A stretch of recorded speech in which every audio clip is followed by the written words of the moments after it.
First 10 pages. Copyright 2026. PAU 4-309-657. Act 1. Fade in, exterior. Johns Hopkins campus. Noon. A young Asian woman walks toward the cafeteria. A white van drives up beside her. The side door opens and two rough-looking men step out and grab her. Young woman. Screams. One of the men puts his hand around her mouth and forces her into the van. The door slides shut and the van drives away. Super 18 months earlier. Insert image of Caltech campus. Interior. University professor's office. Day. Dr. James Williams, 26, and his postdoc advisor have a heated discussion. The professor's office is a typical academic mess. James. I consider the error correction approach to be a dead end. We should be working on improving the material to reduce incoherence. Advisor. Error correction is where the money is. If you want to work on quantum computers, you need to fall in line. James. Do you know what frustrates me? Advisor. No. James. I have $1 billion idea and you can't see it. Advisor. I still think you are making a mistake. James. I'm not, and since that's how you feel, I quit. Interior. James' Southern California apartment. Day. James sees an ad for employment at Rare Earth Crystals, Inc. in Reston, Virginia. He sends his resume right away. Insert Reston Town Center is interior. Rare Earth Crystals, CEO office. Day. A wall of glass frames a spectacular view. A massive fountain dominates the corporate plaza below. CEO Harry Wilson, 47, stands looking out the window. Impeccably dressed in expensive business casual, he projects the effortless confidence of a man who answers only to the board of directors. The door opens. Dr. James Williams steps inside. He wears glasses and needs a haircut. He wears a rumpled tweed jacket over a faded Caltech t-shirt, carrying a scuffed leather briefcase. Wilson doesn't turn. Wilson, HR tells me you're either brilliant or dangerous. James doesn't hesitate. James! They're not mutually exclusive. Wilson smiles faintly, finally facing him. Wilson, the market's full of people promising stable qubits. Why are you different? James. Because I'm not trying to stabilize qubits. Wilson studies him. Wilson, interesting answer. James, I'm trying to stabilize the material underneath them. Wilson, and that changes everything? James, if I'm right. Wilson, timeline? James, months. Wilson, and if you're wrong? James, you sell better crystals. Wilson raises an eyebrow. Wilson, if you're right? James meets his gaze without blinking. James, you stop being a crystal company. Interior. Rec Materials Lab. Day. A spotless chemistry lab, fume hoods, glass columns, vacuum lines. James and a lab tech finish another purification run. The spectrometer beeps. The tech studies the screen and sighs. Tech. 99.9. James rubs his eyes. James. Again? The tech nods. Tech. 3 nines. That's as good as the solvent washes get. James stares at a rack of europium samples. James. We're washing away the wrong problem. Interior. Rec office. Night. The building is nearly empty. James sits alone, illuminated by multiple monitors. IBM's RxN AI processes reaction pathways while graphs, equations, and decoherence data fill neighboring screens. He overlays purity measurements against coherence times. A curve emerges. James freezes. He reruns the calculation. Same result. He whispers to himself, James. It's exponential. His fingers race across the keyboard. Insert. Computer screen. A materials database. A highlighted passage. Molten europium exhibits strong paramagnetic behavior. James reads it. His eyes widen. He scrolls back to his equations. Then to the paper. Back again. The pieces click together. A slow smile spreads across his face. Interior. Rec Materials Lab. Morning. James bursts into the lab. The tech looks up. James. Cancel today's runs. The tech frowns. James points toward a storage bay. James continued. I need the 20 Tesla electromagnet. Tech. For purification? James. We're done using chemistry. Interior. Rec materials lab later. Inside an inert atmosphere chamber. A crucible glows with molten europium. An overhead electromagnet descends with painstaking precision. Everyone watches. The liquid metal trembles. A smooth, silvery dome slowly rises from the surface. No one speaks. James carefully touches the dome with a polished tungsten rod. A perfect droplet clings to it. He exchanges a look with the tech. James! This might actually work. Interior analytical lab later. The sample slides into the mass spectrometer. Seconds crawl by. The results appear. The tech stares. Checks them again. Looks at James. Tech. 6 9s. James blinks. James, you're sure? The tech reruns the analysis. Identical. He laughs. Tech. We're at the limit of this instrument. James looks up. James, the next spectrometer costs about $1 million. Tech. I know. I worked on one. James grins. The two erupt in celebration, laughing like kids who just discovered buried treasure. Super 3 years ago. Interior. Patterson Park. Day. A Chinese intelligence officer in nondescript clothes sits at a table across from Lorraine at a park near Johns Hopkins Medical Campus. A folder containing photographs of her elderly grandfather lies open. One officer slides it toward her. Officer, your grandfather has been convicted of political corruption. The sentence is death. However, we are prepared to be lenient. Lorraine remains silent. Officer, help your country. Observe breakthroughs in quantum computing, especially as it pertains to your field, medicine. Refuse and the sentence will be carried out. You want to be responsible for that? The officer closes the folder. Lorraine cries, Super, present day, interior, CEO's office. Day. Harry Wilson stands behind his desk as James and the lab tech set a sample vial and test report before him. Wilson barely glances at it. James. We increased europium purity by more than 100-fold. That gets Wilson's attention. Wilson. 100? The tech nods enthusiastically. Tech. And we've maxed out our spectrometer. It can't measure anything cleaner. James slides over a proposal. James. The next instrument costs about $1 million. Wilson scans the price. His enthusiasm evaporates. Wilson. No. James is caught off guard. James, you haven't even... Wilson. I don't need to. He walks toward the window overlooking the labs. Wilson. Continued. We're behind on crystal deliveries. Customers are waiting. Every dollar I spend has to increase this quarter's production. James steps forward. James, this isn't about selling better crystals. Wilson turns. James, continued. This could change quantum computing. Wilson folds the proposal and hands it back.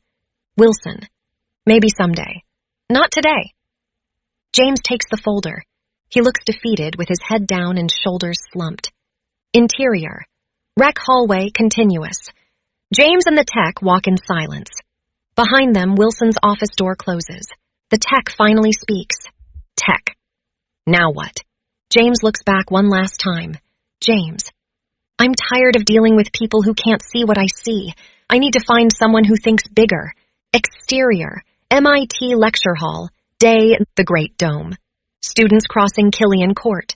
A banner reads, MIT Quantum Materials Symposium Interior, MIT Lecture Hall Day, a packed auditorium.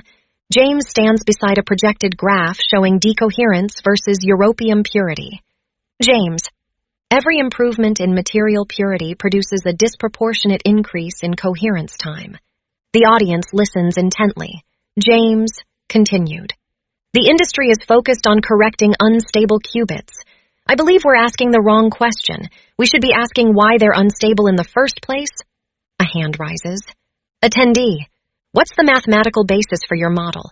James smiles. James. There is one. Unfortunately, it's proprietary. The audience chuckles. Interior. MIT reception. Evening. Researchers mingle over drinks and hors d'oeuvres. James stands alone with a coffee. An elegant young Chinese woman, Lorraine Chen, 24, approaches. Lorraine, Dr. Williams? James turns. James, please, James. She offers her hand. Lorraine. Lorraine Chen. I'm a postdoc researcher at Johns Hopkins. My work is in cancer biology. I enjoyed your talk. James smiles. James. Most people looked confused. Lorraine. I understand enough to ask a serious question. He raises an eyebrow. Lorraine. What if a quantum computer could simulate proteins accurately enough to design cancer drugs? James considers her for a moment. She's asking exactly the right question. They continue talking as the reception buzzes around them. Last 10 pages. Interior. Small conference room, ARL day. Mason meets with James. Mason. We know Lorraine has been kidnapped. Why didn't you tell us? James. They told me not to tell anyone. If I did, they'd kill her. And she's pregnant. Mason. The truth is that killing the victim is safer than releasing them. James blanches. Mason. We can work out a plan to rescue her. James. Isn't that risky? Mason. Not as risky as hoping they'll release her. James. What about the information? Mason. It'll be similar to what we are doing for the Chinese. Interior. Quantum lab. Day.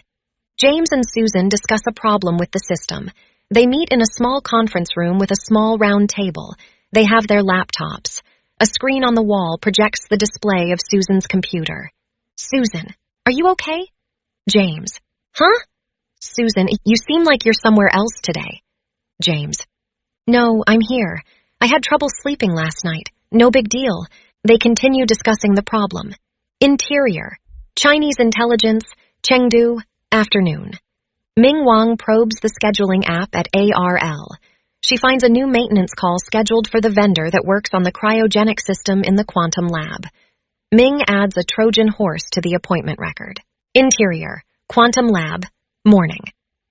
The cryogenic technician opens his laptop next to the Threadripper computers. The Trojan horse executes and gets a list of the directories on the computers using Bluetooth. Interior. Cryo-cooling incorporated office. Late afternoon. The technician drives his van into the garage. He sets his laptop on a workbench. When he opens it, it connects to the company's Wi-Fi and transmits the data to Chengdu. Interior. Chinese intelligence. Chengdu. Morning. When Ming Wang turns on her computer, she sees an email generated by the Trojan horse at cryogenic cooling. She opens the attachment and finds a list of the folders on the quantum lab computers. One entry says QC project backup. Interior. Cybersecurity offices, morning. Maya Singh meets with Larry Mason. Mason, how's it going? Singh. We're keeping the poison pills up to date. When they download it, it'll look good no matter how they test it. The data will break when they try to run it, and they won't be able to find the cause. Mason. That fits within our scope. No hostile action, just bad data. Singh. How's it going with the Russians? Mason. James is doing a good job making notes, and we're doing a good job making sure they don't work. Interior. Chinese intelligence. Chengdu. Afternoon. Captain Zhang, Ming Wang, and assorted technicians meet in a secure conference room. There's a large TV on the wall hooked to the extraction system. Zhanji. Let's start. On the wall display, a bar graph counts up. 10%, 25%, 60%, 95%, 100%. Zhang. Good work. Proceed to analysis. Interim cybersecurity offices. Evening. Mason and Singh watch the Chinese download the data in the honeypot. Mason. 100%. Got them. Enter. Chinese intelligence. Chengdu. Afternoon. The group watches while a technician analyzes the download. Technician. Everything looks good, Captain. Zhang. Put one of the drawing files together and open it. The technician combines the files and starts rendering the drawing. It runs for a few minutes and then the system locks. They get the black screen of death. Zhang. Reboot. Try it again. The technician restarts the system and tries to open the file. Same result. Zhang. Fucking Americans. They sent us a honeypot sweet and filled with trash. Damn them. Damn. Damn. Damn. Partial success. I hate having to report this. The bosses won't be happy. Interior. James is home. Evening. James uses the burner phone to call the Russians. He uses video mode. James, I'm done with the notes. Thug 1. Take pictures of them and be ready to upload them. James. Before I do that, I need to know that Lorraine is safe. The thug swings his phone to show Lorraine. She looks disheveled and tired, but alive. Thug 1. Good enough? James. Yes. James starts transmitting the pictures. Interior. Cyber Command Office. Evening. Mason and Singh see the coordinates of the Russian phone pop up on their system. Mason makes a call. Mason. We have a fix. I'll send you the coordinates. Exterior. Military airfield. Evening. Men in black uniforms climb into a muffled black helicopter. It takes off. Interior. James' home. Evening. James dials the Russian's phone number and starts to transmit the documents. Exterior. Warehouse. Evening. The helicopter hovers over the warehouse. Men drop down. They run to the door and blow it. Interior warehouse. Evening. The operatives run into the warehouse and kill the 2 Russians with silenced Glock 19s. They run to the back and cut the lock on the room where Lorraine has been kept. Interior, warehouse, evening. The operatives rush into the back room. Lorraine cowers in a corner. An operative walks smoothly up to Lorraine. Operative, soothingly. You're safe. The operatives wrap her in a rescue blanket and walk her out. Exterior. James's home, evening. A black SUV pulls up in front of James' house. A man gets out of the front passenger seat. He opens the back door and helps Lorraine get out. He walks her to the front door and rings the bell. James opens the door and looks relieved. He hugs her. They go inside, closing the door. Act 3 finale. Interior. Russian mob boss's office, Moscow, afternoon. Antonov gets an envelope with the documents. He faxes the docs to FSB. His number 2, Petrov, is in the room. Petrov! I called my contact at the Chinese embassy and told him what we have. Ivanov. You did what? Petrov. I called my Chinese contact. I think we can make a lot of money with this thing you got from America. Ivanov. You asshole. What made you think Moscow would approve of this? Petrov. Don't they like money? Ivanov. Yes, but they hate the Chinese. Petrov. That's not our problem, is it? Ivanov. Did you give any thought to possible harm to our motherland? Petrov. I don't care about that. I just care about money. Ivanov. I do care about the motherland. I served her faithfully for many years. Petrov. You and your stupid patriotism. Ivanov. I don't think it's stupid. Our motherland makes it possible to do what we do. Petrov. If you're not willing to sell it, I am. Ivanov. Over my dead body. Petrov. So be it. Petrov pulls a small pistol and shoots Ivanov several times in the chest. Ivanov collapses back into his chair. Petrov grabs the papers and runs out. Exterior. Phone booth in metro station, Moscow, afternoon. Petrov calls his Chinese contact, Bing Liu 30, a low-level intelligence officer. Petrov. Mr. Liu, I have the design. Liu, Beijing has approved your price. We should meet. Petrov. We have a dacha outside of Moscow. I'll text you the address. It's not far. Can we meet at 10 a.m. tomorrow? Liu. We'll be there with the money. Act 3 finale. Interior. Dacha morning. Petrov and Liu sit in overstuffed chairs on opposite sides of a low table. Their men stand behind them. They all look nervous. Petrov slides the envelope with the papers across to Liu. Liu opens the envelope, pulls out the papers, flips through them. He passes them to an associate, who looks at the pages closely. Associate. These look legitimate. Liu pushes a briefcase across the table to Petrov.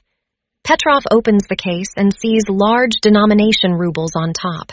He picks up a pack and flips through it. Under the bills, it's just paper. Petrov, Petrov reaches for his pistol. He gets off a couple of shots, wounding one of the Chinese, but the Chinese are faster. The Chinese spray bullets from tiny .32 caliber Scorpion submachine guns and kill all the Russians. Interior. Putin's office. Afternoon. General Antonov reports to Putin. Putin makes him wait. Antonov. It seems that our criminal associates sold the quantum information to the Chinese. Putin. Punish them. Interior mob office in Moscow. Afternoon. The new boss and his soldiers celebrate. A woman delivers food. She is attractive, and the men in the room stare at her. One of the men points her to the kitchen in back. She prepares the food and serves it. Returning to the kitchen, she cleans up, then starts a burner and blows out the flame. She opens the burner all the way and puts a tiny bomb nearby. She leaves. Exterior. MOB office, Moscow, afternoon. The windows of the office building blow out. When the authorities arrive, they say it's a gas explosion. Nothing more. Exterior. Capitol Mall, Washington, D.C., afternoon. James and Lorraine have a picnic. It's a beautiful sunny day. If they look in one direction, they can see the majestic Lincoln Memorial. In the other direction, they see the Washington Monument piercing the sky. James, I've been thinking about things. I wanted to help my mom, but instead I helped them make something that can harm a lot of people. She looks at him. James, maybe I shouldn't have gone to ARL, but they did have the money and interest. Lorraine, it's a bit late for regrets. They were always going to get it. James. On the other hand, neither the Russians nor the Chinese got the real information. It will take time for them to solve the problems. And ARL has other projects in mind. We still have problems with cooling and size. We need to refine the manufacturing. DARPA will help with that. Some of those projects may produce things that can be transferred to civilian uses. Lorraine, you have no idea how bad it was. I feel like shit all the time now. I'm afraid it will hurt the baby, but somehow I feel more connected to you. James, we were facing a Hobson's choice. There was no right choice, so neither one of us got it right. We don't get to walk away from this. Roll credits. Super 1 year later, interior. Putin's office. Day. Antonov meets with Putin. He shows him a laptop. The screen shows the assets of the Russian central bank. Putin? How much did you get? Antonov. 500 billion euros. Putin. In rubles? Antonov. 44 trillion. Putin. A good day's work. They laugh. Exterior. Chinese airbase. Day. Thousands of robotic soldiers march into giant quadcopters. President Xi and General Lin watch. President Xi. Our ancestors attacked Japan twice and failed. General Lin. We will succeed and Nanking will be revenged.